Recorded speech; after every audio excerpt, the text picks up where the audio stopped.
3 सवाल। किसी नगर में कृष्णदेव नाम का एक राजा रहता था। उसका एक मंत्री चंद्रराय बहुत चतुर और बुद्धिमान था। राजा उस मंत्री की हाजिर जवाबी के बड़े कायल थे। उनकी इस बात से दरबार के अन्य मंत्री मन ही मन बहुत जलते थे।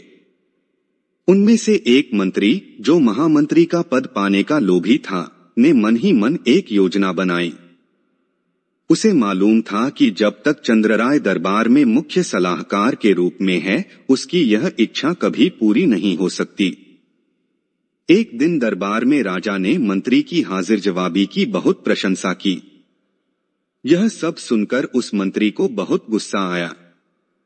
उसने महाराज से कहा कि यदि चंद्रराय मेरे 3 सवालों का उत्तर सही सही दे देता है तो मैं उसकी बुद्धिमता को स्वीकार कर लूंगा, और यदि नहीं तो इससे यह सिद्ध होता है कि वह महाराज का चापलूस है। राजा को मालूम था कि चंद्रराय उसके सवालों का जवाब जरूर दे देगा, इसलिए उन्होंने उस मंत्री की बात स्वीकार कर ली। उस मंत्री के 3 सवाल थे। आकाश में कितने तारे हैं? धरती का केंद्र कहाँ है? सारे संसार में कितने स्त्री और कितने पुरुष हैं?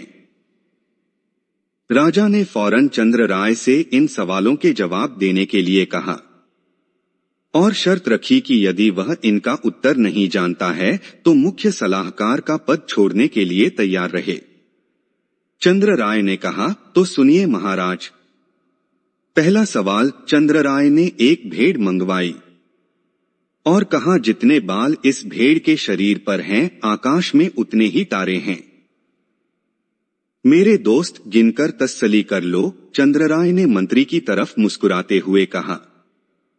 दूसरा सवाल। चंद्रराय ने जमीन पर कुछ लकीरें खींची और कुछ हिसाब लगाया। फिर एक लोहे की छड़ मंगवाई गई और उसे एक जगह गाड़ दिया, और चंद्रराय ने महाराज से कहा, महाराज, बिल्कुल इसी जगह धरती का केंद्र है, चाहे तो आप स्वयं जांच लें। महाराज बोले, ठीक है, अब तीसरे सवाल के बारे में कहो।